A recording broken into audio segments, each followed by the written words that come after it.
trucking. Got my chips cashed in, keep trucking.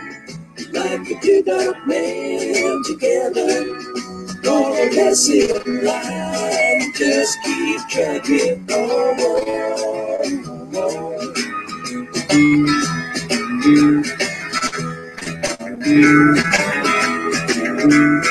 Arizona University, Marquis at her Main Street. Chicago, New York, Detroit, and it's all on the same street. A typical city involving a typical daydream. Hang it up and see what tomorrow brings. Dallas, Oakland, Houston, too close to New Orleans, New York. Got the ways and means and just won't let you be.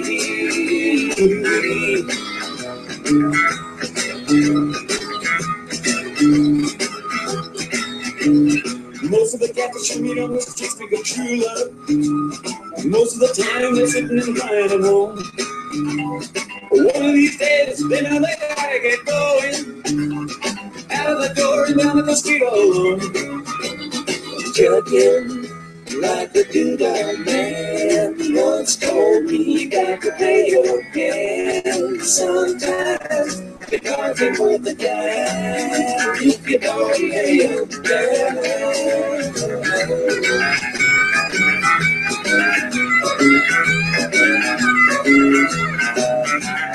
Sometimes the light's all shining on me. Other times I can barely see. Maybe it occurs to me what a long, strange trip it's been. Wow, what a long, strange trip it's been here at Bond Squad. It's almost summer now. We're past Memorial Day, and it's time where we like to kick back and listen to the sweet sounds of Garcia, Bobby Weir, Mr. Lesh and company. And, you know, this year, as you can tell, you might have guessed from the intro music, the theme for Summer 15 here at Bond Squad is keep calm and keep on trucking. Now, by that we mean, unlike last year when we said pull in your reach and sit on the beach, we think that the Summer 15 investors and financial advisors, wealth managers should, in our opinion, keep calm. There's going to probably be a lot of volatility in the market. We're likely to see much uncertainty from the Fed. We think a June rate hike is pretty much off the table. Nothing is indefinite, but we don't really imagine that we'll see a Fed rate hike in June or even at the midsummer meeting. And interestingly, Fed Chair Yellen is not going to attend the Jackson Hole Symposium sponsored by the Kansas City Fed, and that's big, in our opinion anyway, because Jackson Hole has often been used as a forum by the sitting Fed chair to comment or maybe even hint at forthcoming Fed policy. If you read the Fed's statements and minutes or whatnot, the Fed has been pretty clear that it might not telegraph when tightening will lift off. Now, you can read between the lines and figure out when it's probably not going to lift off and go that route. Say, all right, if they're not going to, then we can pretty much assume that they won't. And when they stop saying that, we'll know, when they'll tighten or consider tightening. But we think there's going to be a lot of Fed guessing. We suggest people keep calm. By now, your portfolios should reflect your core strategies. Here at Bond Squad, we prefer a ladder or a barbell, where suitable, because we don't know what the curve's going to look like and where rates are going. And I think that's the problem. There's too much assuming going on in the markets. Many commentators and market participants are assuming that it's just a matter of time before the Fed goes back to the old normal. and that when the Fed tightens, we'll see 25 basis point increments, in spite of what the Fed says. And we're going to go back eventually to a 4% neutral Fed funds, a tight Fed funds rate around 5. We'll come back down. It's funny, the bond market is not saying that. Very few people that we communicate with, and we communicate with some pretty influential people, believe that's going to happen. And all we hear in the financial media is how the bond market is reading the Fed wrong, and the bond market's going to be surprised when the Fed finally acts. Lost, or either lost or deliberately left out of that conversation, is the fact that the Fed dots, the Fed's forecasts have been moving closer and closer and closer to what the bond market believes is going to happen. And what is the bond market saying? Well, the bond market's thinking that the Fed maybe goes up to 25 basis points this year and probably holds maybe another rate hike in December if it starts in September, as we think it does.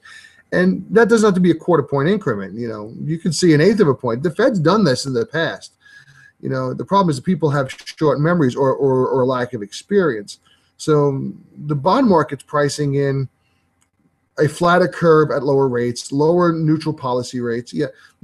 Influential people such as Mohamed El Arian at Allianz, Dave Kotak at Cumberland, the guys over at BlackRock, various fixed income strategists have been calling for this lower neutral rate, lower levels of interest rates when the curve finally flattens due to Fed influence.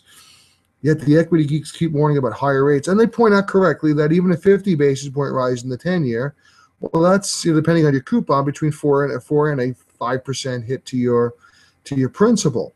But they're assuming that everyone owns something other than actual bonds. We won't say the F word here, and it's not what you think it is. We're not going to say what it is, but there are people who own actual bonds. And what we think at Bond Squad this summer, be calm. Have your ladder, have your barbell, have your whatever type of portfolio you have where we have your maturity spread in more than one area of the curve, and you ride it out and maybe use some of the volatility to your advantage. Remember, long rates rise when your short-term holdings come due, might give you a reinvestment opportunity farther out, and that ladder or barbell just rolls. If we see short-term rates rise and the curve flattens, well, you'll be thankful you had some long exposure. We get emails and advertisements, mailers from all these creative, and we say creative in quotes, income strategies that track indexes, that have their own proprietary formulas, that are looking to somehow generate income supposedly as reliable as bonds, without having interest rate volatility. Well, good luck. Best laid plans on mice and men. So we're saying just stay calm. Don't panic. If there's a tantrum, don't panic and sell. Possibly, if it's within your suitability parameters, look maybe to add in those situations. Maybe taking some cash, by taking some profits on your more risky and volatile holdings, and not necessarily in the income portfolios, but let's say you're speculating in junk bonds or aggressive stocks or whatnot. Take some profit, build some cash up. We hear the hedge funds are doing that, and we hear investors still panicking about municipal bonds as if that's the biggest blow up out there. Sorry, folks. I'll take even a below investment grade, New Jersey State GO over any junk bonds in terms of credit default risk. Very unlikely a state's going to default. Fairly likely a double B corporate, well, not fairly likely, but more likely than New Jersey that a double B corporate will default before maturity. But the marketers out there, and they're either inexperienced or maybe nefarious. Maybe they're looking, they're not looking in your best interest. Imagine that. Marketing people and investment companies not looking in your best interest necessarily, but looking to create a trade or generate fees. For their, by pushing forth a strategy and idea. The problem is, they're pushing the same idea to thousands and thousands of people. Yeah, good luck with that being suitable all across the board.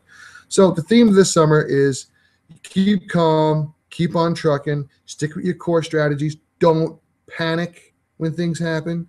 If you see municipals sell off in a tantrum, or high-grade corporates, or even the better junk bond names, if you're so inclined to invest in that area of the market, start to sell off, and it's mostly because of a tantrum selling pressure by retail, and you own actual bonds, why are you worried? Unless there's a bad credit story on an individual issuer, don't worry about that. What's more important here with the Fed is not where it's going, because the Fed's probably not going very far at Fed funds rate. We don't think they get to 3 in this cycle.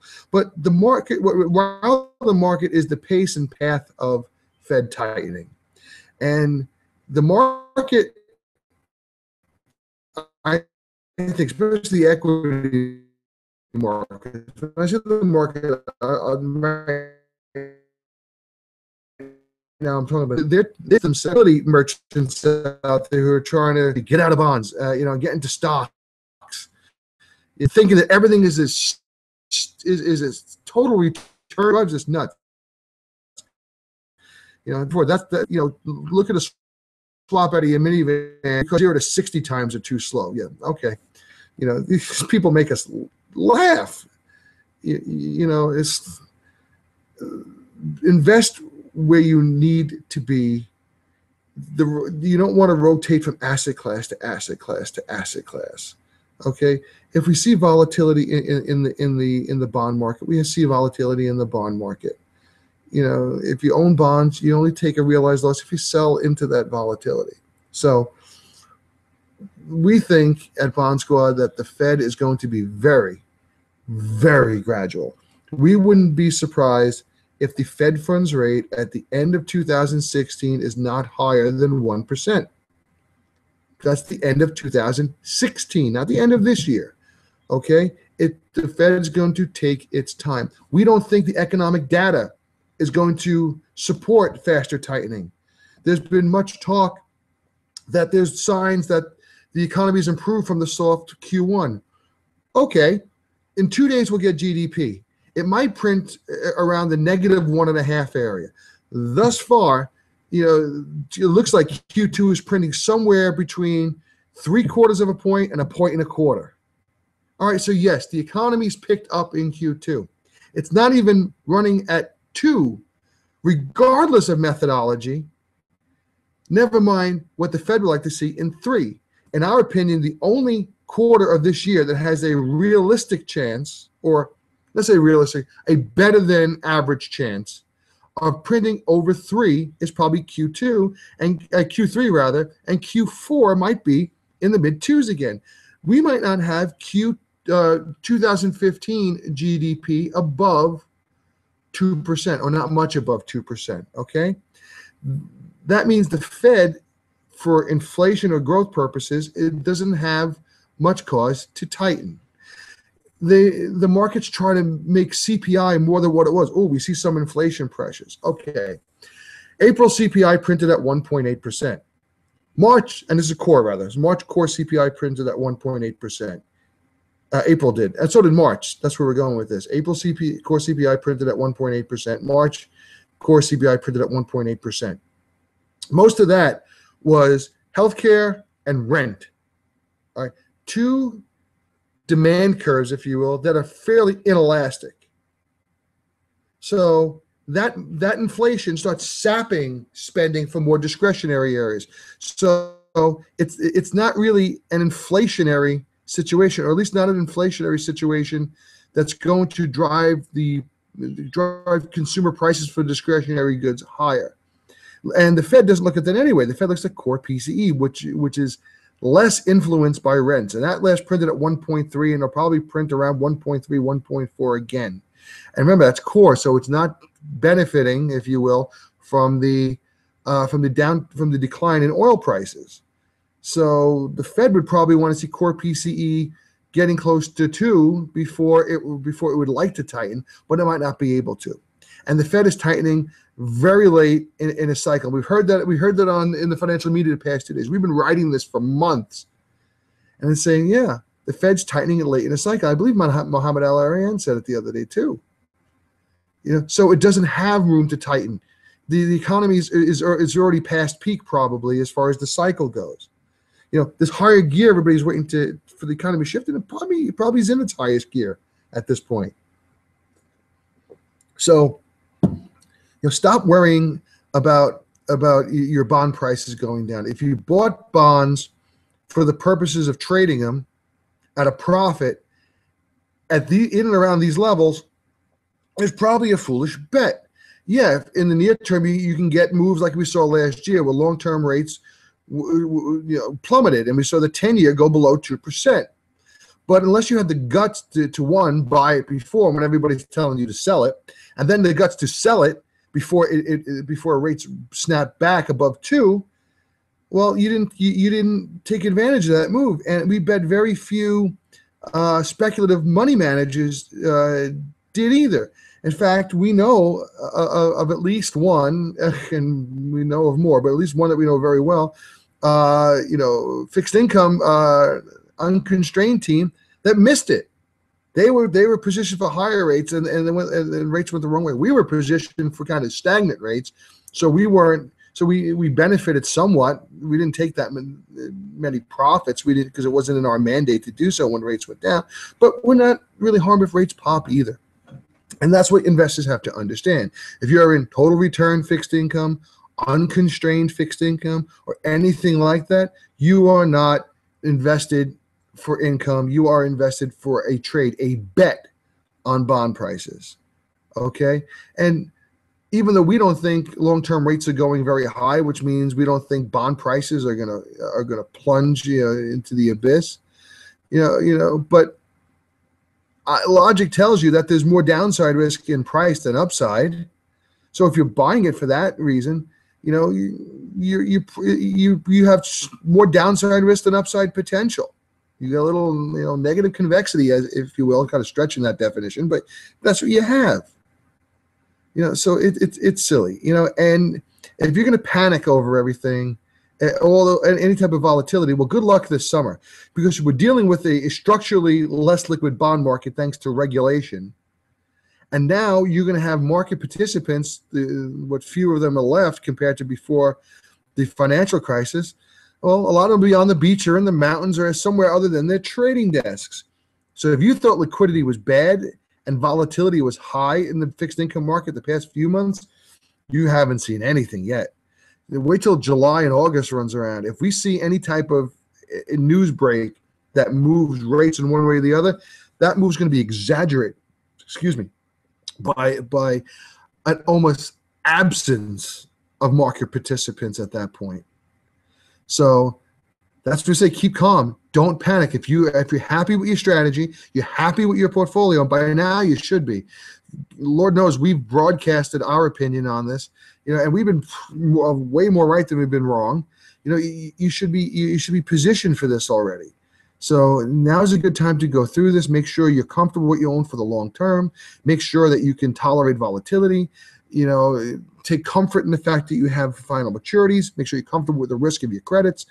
This is different. It's not the way it was before. We don't think high yield benefits from the economy to offset the negative impacts of rising rates. We hear these comments especially from the managed world, if you will. We don't want to say the F word again. A lot of these participants out there, a lot of these strategists, they weren't even in the business or were in junior positions the last time the Fed raised rates in 2006. They've never seen a rate rise. They know how assets have behaved in the past, but they don't have a really good handle on the context in which all that occurred. So they're looking at a chart and say, oh yeah, Fed raised rates and this did this. Oh, the Fed raised rates and this did that. They don't understand why it happened and what is different now. So good luck. We had a reader tell us today, a reader who just resubscribed and said to us, I wish you weren't always right. And we're not always right. But the thing is, we haven't had this pie in the sky, outlook on the economy. We haven't had this, aggressive forecast for higher rates. The mainstream investment world has, the marketing people have, the media has. And they've been wrong. It's not that we're trying to be negative. We're just seeing how they are. We also don't think we're heading for a recession, by the way. We also don't think we're going to see especially high corporate defaults this time around, even in a rising rate environment. But we don't think spreads tighten anymore, and we think that the yields could follow, even in junk, follow or even move more than Treasury yields do. But the lack of supply versus the increased demand for fixed income, and people, there is no lack of demand for fixed income. You know, what the Fed did was squeeze people out. But if they moved out and rates moved up a little bit, the demand would come back in. And we saw that in the tantrum, by the way. When rates moved up because the fear of the Fed was going to stop buying, demand came in to potentially replace the Fed, and has replaced the Fed. The Fed hasn't been buying, for over a year now, and the demand for fixed income hasn't waned a bit. In fact, it's increased. So don't let volatility, upset you. Stay calm, chill a bit, and understand your markets. There's a lot of fear mongering about munis. Chicago could be the next Detroit, which it probably won't be, and that the pension obligations are going to sink some states, which it probably won't. And meanwhile, go buy a CCC loan or go buy a BB corporate bond. Well, here's the facts of life, and you can look at any type of statistic you want from Moody's, S&P, Fitch, whoever you want to source the info from. The default rate, even on BB municipal bonds, is somewhere around 5%. That means 95% of BB municipal bond issues pay off at par as scheduled, at maturity, at the call date, whatever. Okay, so and that situation really hasn't changed because the dynamics of these, especially the states and the essential service revenue bonds, haven't really changed. One, states can't file for bankruptcy protection. They have theoretically unlimited taxing powers. They'll pay their debt. The bonds can be volatile, but in all likelihood, even Illinois and California are going to pay their debt. And there's value to be had out there. I mean, A-rated GOs are trading right around the 3% mark. Well, that's similar to A-rated corporates, except one thing: the A-rated municipal GO, that's a pre-tax yield. Get your tax bracket into the mid to high 30s, and that 3% almost goes to 5, and an after-tax basis. Well, where do you have to go to 5 in the corporate bond market for 10 years? BB. All right. What would you rather own? A single A state GO? I don't care what pension problems they have coming down the road. Or would you rather buy, a BB corporate? Well, I'd rather buy this for a higher tax person, even a lower tax person. I'd rather own, on a risk to reward basis, the single A municipal GO or essential service revenue bond. It's silly. And you got to remember, a lot of fixed income strategy, and we see it from the firm that we're affiliated with, LPL Financial, is not bond strategy. It's fixed income investment strategy, which usually means something other than bonds. Again, we won't say the F word. All right. It does not apply to a bond strategy. It applies to a bond bet or trading strategy. All right. Most people out there aren't trying to bet on bonds. They're in bonds for income. Yes, the modern portfolio theory guys are in there for an inverse correlation, which have not held up at all and probably won't until the Fed has renormalized at whatever level that is interest rates. That's it. So what you have to understand is that you need to have the right tools for the right job. If you want income, you need something that's going to pay you reliable income. And if you don't want either taxable gains in a municipal account, or you don't want realized losses, then you have to own actual bonds, because no one can force you to sell bonds when you don't want to. Unless, of course, you have an SMA manager that you give free rein to, and especially if the SMA manager is managing a big model. So if he says everybody's going to get out of Win Las Vegas bonds, everybody gets out of Win Las Vegas bonds. If you have a loss, if there's a loss in it, you have a capital loss and you realize it. Same goes for a muni portfolio, even on the profit side. Let's say he went and bought City of Chicago GOs, and those bonds rally, and he decides, all right, they've rallied enough, I'm taking the profit, I'm out. Well, that's a realized taxable gain. You might not want that. So when you're using an SMA manager, make sure the SMA manager is going to manage to your needs, not to a wide a wide group of investors needs. Yeah, and they say, oh yeah, but economy of scale, we can buy bonds cheaply. We said it before, that's bull. Because right now, with a lack of liquidity in the bond market, it's easy to trade 100 bonds and 1,000,000 bonds in many cases. I have no problem sourcing, a smaller pieces of bonds. And to be honest with you, neither do most other fixed income market participants, portfolio managers, and whatnot. So having a fixed income investment is not necessarily enough for a good fixed income strategy. You must have the right tool for the right job. Consider where the information is coming from. Face it, if the person given the information, hasn't been around since the last Fed tightening, they can't answer the question why certain asset classes will perform well when rates rise this time, other than saying, well, they usually do. Don't walk away from that person. Run. All right. We're not trying to sell anybody anything. Look, we write for our subscribers. They pay us an annual subscription rate. We don't require them to invest with us, to have us manage their portfolios. So there's no book to talk. We don't have a book. We don't have a model even for any strategy. Each one of our portfolios are unique as each individual client is. Are there some similarities in some portfolios? Yes. We don't have a book.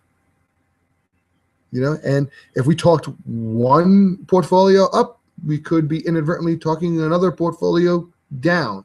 So it's not in our best interest to talk anything. We try to speak the truth as best we see it, and give everyone our opinion about the markets and the economy as we see it. So when we tell you that we do not think loan rates are going very high, look, we have very little exposure. I'll be honest with you. In our portfolios, we have very little exposure beyond 10 years and almost nothing beyond 20 in most of our portfolios. So when we tell you that long rates are probably not going high, it's not because we loaded the boat on 30 years. I can't think of a portfolio I have that has a 30-year in it. To be honest with you, if there is, I apologize, but I can't think of one. But we still don't think that that's going to be that's going to be a problem spot. We own very few floaters or fixed to floats, and then the adjustables we do own usually are fixed to floats with wide LIBOR spreads and fat initial coupons. We don't own a ton of them, but and so we're not. But we do own them, but we're not telling people, giving people an outlook on the Fed funds rate, which is extension would be a view on LIBOR rates, because we either loaded the boat on the fixed to floats or have none. We have a fair amount. Why? Because it's right for some clients. So there's nothing to talk here. So consider the source of your information.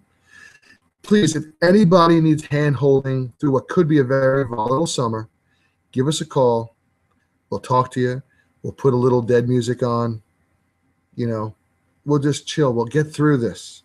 What we don't want to see is any of our valued relationships, our subscribers, our investment clients, and even the general public who are watching this broadcast, to make a hasty decision that they might regret later.